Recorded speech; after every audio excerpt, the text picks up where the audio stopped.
สวัสดีค่ะพบกับ Easy Food by ชยาอีกครั้งนะคะวันนี้มาชวนทุกคนทำเลมอนชีสเค้กค่ะ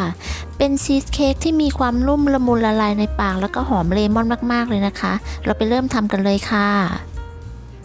ขั้นตอนแรกนะคะให้เราขูดผิวเลมอนนะคะ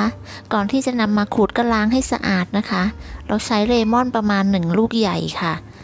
จากนั้นก็คั้นน้ำของเลมอนนะคะโดยเราจะใช้ประมาณ1ลูกเช่นกันค่ะ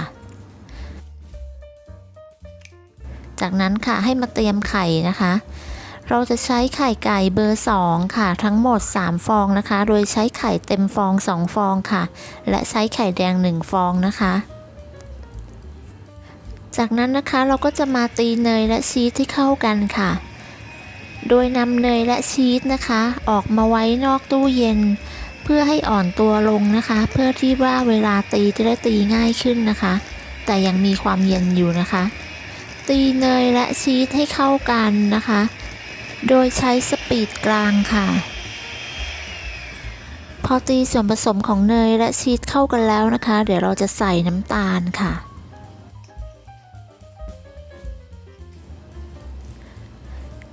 นำผิวเลมอนนะคะที่เราขูดไว้ในตอนแรกใส่ลงไปน้ำตาลแล้วก็คนให้เข้ากันค่ะ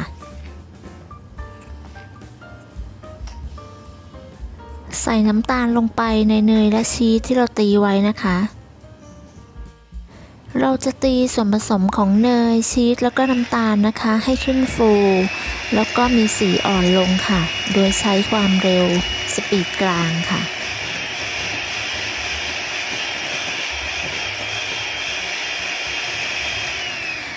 ทุกครั้งที่หยุดตีนะคะก็ให้เราใช้ไม้พายปาดขอบอ่างนะคะเพื่อให้ส่วนผสมเนี่ยเข้ากันดีนะคะจากนั้นค่ะเดี๋ยวเราจะใส่ส่วนของไข่นะคะคนไข่ทั้ง3ฟองให้เข้ากันนะคะแล้วก็เวลาใส่ก็คือทยอยใส่โดยแบ่งใส่ทั้งหมด4ครั้งนะคะ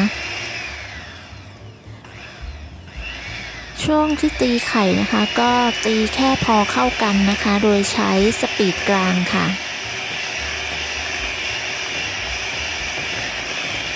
พอส่วนผสมเข้ากันแล้วเราก็จะปาดขอบอ่างนะคะปาดส่วนผสมที่ขอบอ่างมารวมกันนะคะจากนั้นก็จะใส่ไข่ลงไปอีกค่ะแล้วก็ตีต่อด้วยความเร็วปานกลางค่ะตีแค่พอเข้ากันนะคะหลังจากทยอยใส่ไข่แล้วก็ตีส่วนผสมให้เข้ากันดีแล้วนะคะเดี๋ยวเราก็จะไปใส่ของแห้งค่ะใส่แป้งเค้กลงไปค่ะตามด้วยผงฟูค่ะจากนั้นก็ร่อนส่วนผสมของแห้งลงในส่วนผสมที่เราตีไว้นะคะจากนั้นค่ะก็ใช้ไม้พายคนส่วนผสมให้เข้ากันค่ะ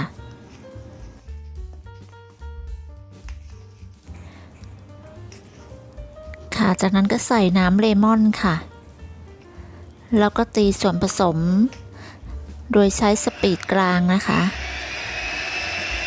ตีให้ส่วนผสมเข้ากันค่ะโดยใช้เวลาประมาณ1นาทีค่ะ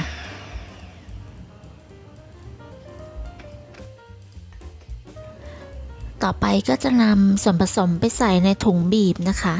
เพื่อสะดวกในการบีบส่วนผสมลงในพิมพ์เค้กค่ะ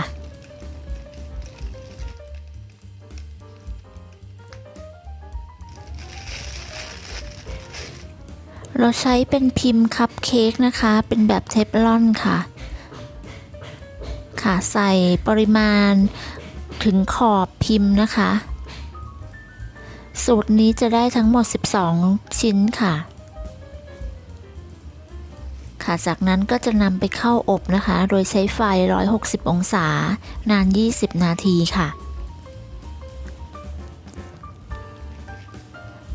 ก่อนนำเข้าอบนะคะก็ให้เราเคาะพิมพ์สัก 2-3 ครั้งเบาๆเพื่อไล่อากาศค่ะ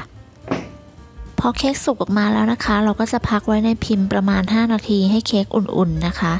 เราก็จะนำออกจากพิมพ์ค่ะวิธีการนำออกจากพิมพ์ก็คือคว่ำพิมพ์ลงนะคะเค้กก็จะหลุดออกมาแบบนี้เลยค่ะ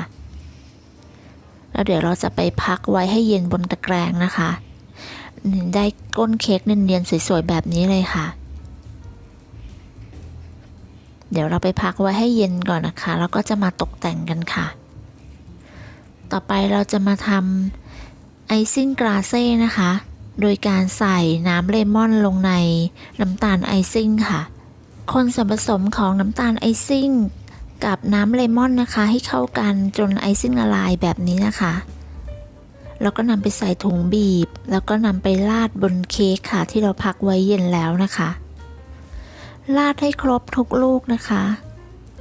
แล้วก็ทิ้งไว้ให้กราเซ่เนี่ยแข็งตัว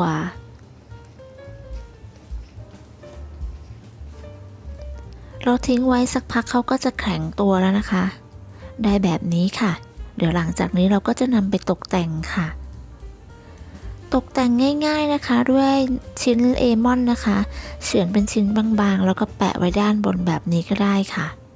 เดี๋ยวเราไปชิมเนื้อเค้กกันนะคะเนื้อเค้กที่ได้เนี่ยจะมีความนุ่มแล้วก็เบามากเลยนะคะเพราะว่าเราใส่ครีมชีสลงไปนะคะแล้วก็หอมเลมอนมากๆค่ะแล้วก็ไอซิ่งกราเซ่ที่เราราดลงไปเนี่ยก็ช่วยเพิ่มรสชาติได้อย่างลงตัวเลยล่ะค่ะเมนูนี้นะคะถือเป็นเมนูโปรดของเราอีกหนึ่งเมนูเลยแหละค่ะเนื่องจากทำง่ายแล้วก็อร่อยมากๆเลยนะคะเพื่อนๆลองทำกันดูนะคะสำหรับใครที่ยังไม่ได้กดติดตาม Easy Food by ชยาฝากกดติดตามเพื่อเป็นกำลังใจในการทำคลิปครั้งต่อไปให้เราด้วยนะคะสำหรับวันนี้สวัสดีค่ะ